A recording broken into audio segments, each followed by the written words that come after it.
سچ کا آواز اس قسم کی ظلم کی وجہ سے کبھی نہیں دب جاتا ہے. آپ سب کا بہت شکریہ. اچھا بلاول صاحب، یہ تو پہلے تو پی ٹی ایم کی جماعتیں ایک دوسرے سے بات دکھائی دیتی ہے. اس سچویشن میں حالات یہاں تک پہنچے کہ سکرور پر بھی حملہ ہوا. طلعت حسین جرنلسٹ پہلے نہیں رہے تھے، اب حامد میر بھی کل سے جرنلسٹ نہیں رہے. ہم کہاں جا رہے ہیں اور اس سچویشن کا ذمہ دار کون ہے؟ آپ نے کافی کچھ سوال ایک ہی سوال میں پوچھے ہیں. جہاں تک اپوزیشن جماعتیں ہیں، میں سمجھتا ہوں کہ نہ صرف اپوزیشن کی جماعتیں مگر حکومت کے جو اتحادی ہے اور حکومت میں ہے، ہم سب کو جہاں تک آزادی صحافت ہے، جہاں تک تشدد ہے، جہاں تک کسی کے گھر میں گھس کے اس پہ حملہ کرنے کی بات ہے، ہم سب کو ایک پیج پہ ہونا چاہیے. ہم سب کو نہ صرف اس کا مذمت کرنا چاہیے، مطالبہ کرنا چاہیے کہ جو بھی ذمہ دار ہے اس کو پکڑا جائے. جہاں تک یہ پورا سچویشن ہے پاکستان میں، جس طریقے سے آزادی صحافت کو حملہ اس پہ ہوتا آ رہا ہے، یہ صرف آج کا مسئلہ نہیں ہے. ہمارے آنکھوں کے سامنے آہستہ آہستہ آپ کا یہ حق آپ سے چھینا جا رہا ہے. یہ نہ صرف عمران خان کی حکومت کے وقت سے آ رہا ہے، اس حکومت سے پہلے ہمیں یاد ہے کہ ہمارے اپنے حکومت میں جب دہشت گردی عروج پہ تھا، جب حالات جنگ تھا، تب بھی دہشت گردوں کے ایک سے ایک طرف پریشر تھا ہمارے صحافی پہ، اور پھر ان قوتوں جو وہ دہشت گردوں کے خلاف لڑ رہے تھے ان سے بھی پریشر تھا. اور اس پریشر کا انوائرمنٹ میں صحافی کام نہیں کر سکتا ہے، سچ نہیں دبتا ہے. اور آپ کو پاکستان کی ریاست کو اتنا طاقت ڈیولپ کرنا چاہیے، اتنا برداشت ڈیولپ کرنا چاہیے کہ ہر کسی کا وی لاگ پہ اس قسم کا ریاکشن نہیں آنا چاہیے. جو انسانی حقوق کی کمیٹی ہوئی تھی اس میں جو صحافیوں کو ہراسمنٹ کے کیسز سامنے آئے تھے، تو آپ نے حکومتی جو جماعت ہے ان کے ٹرولز کو اور آئی ایس پی آر کو آپ نے نوٹس جاری کیا تھا. ہیومن رائٹس ایک سب کمیٹی تو سیکشل ہراسمنٹ کے چارجز پہ کام کر رہی ہے، وہ بھی ضروری ہے، لیکن ساتھ ساتھ جس طریقے سے مجھے محسوس ہو رہا ہے کہ یہ نہ صرف اسد طور کا حملہ ہوا، 1-2 مہینے اس سے پہلے سر عالم صاحب پہ حملہ ہوا، تھوڑا اس سے پہلے متی اللہ جان صاحب پہ حملہ ہوا ہے. اور اگر ہمارا کیپٹل میں اسلام آباد میں آپ کا فزیکل سیفٹی ہم گارنٹی نہیں کر سکتے تو پھر ہم آگے نہیں بڑھ سکیں گے. میں امید رکھتا ہوں اس لیے کہ حکومت نے ایک جرنلسٹ پروٹیکشن بل جو سندھ سے پاس ہوا ہے وہ بھی پاس کرنا چاہ رہے ہیں.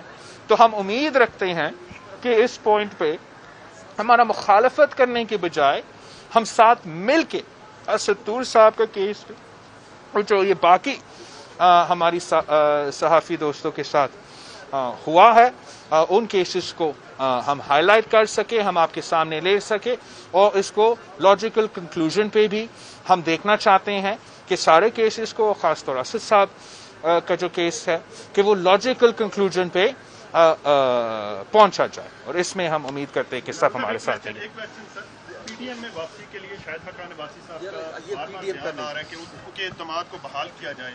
آپ پی ڈی ایم کے اعتماد کو بحال کرنے کے حوالے سے کیا کوششیں کر رہے ہیں اور کیا کریں گے آئندہ؟ بھائی یہ بڑا عجیب صورتحال بن رہا ہے کہ آپ ہم نے تو ہمارے عہدیدار نے اس اتحاد سے اپنے استعفے پیش کیے، نہ ہم نے کوئی خواہش اظہار کیا کہ ہم کہیں واپس جانا چاہتے ہیں یا کسی بیٹھک میں بیٹھنا چاہتے ہیں. تو کیوں پھر یہ بار بار ہم سے پوچھا جاتا ہے کہ ہم کب واپس جائیں گے، کیا ہوگا؟ میں سمجھتا ہوں کہ 2 اہم پوائنٹس ہیں. ایک پی ڈی ایم کے بنتے ہوئے ہمارا ایک اگریمنٹ تھا، ہمارا ایک معاہدہ تھا. اس معاہدہ میں ایک ایکشن پلان تھا، اس ایکشن پلان میں احتجاج بھی تھا، لانگ مارچ بھی تھا، عدم اعتماد بھی تھا، اور اگر یہ سب ناکام ہوتے تو ہمارے استعفے بھی تھے. تو اگر ہم نہ لانگ مارچ کریں گے، نہ پارلیمان میں ہم عدم اعتماد لے کر آئیں گے، نہ ہم بزدار صاحب کو تنگ کریں گے، نہ ہم عمران خان صاحب کو تنگ کریں گے، تو آپس میں گپ کرنے کے لیے تو ہم نے پی ڈی ایم نہیں بنایا تھا.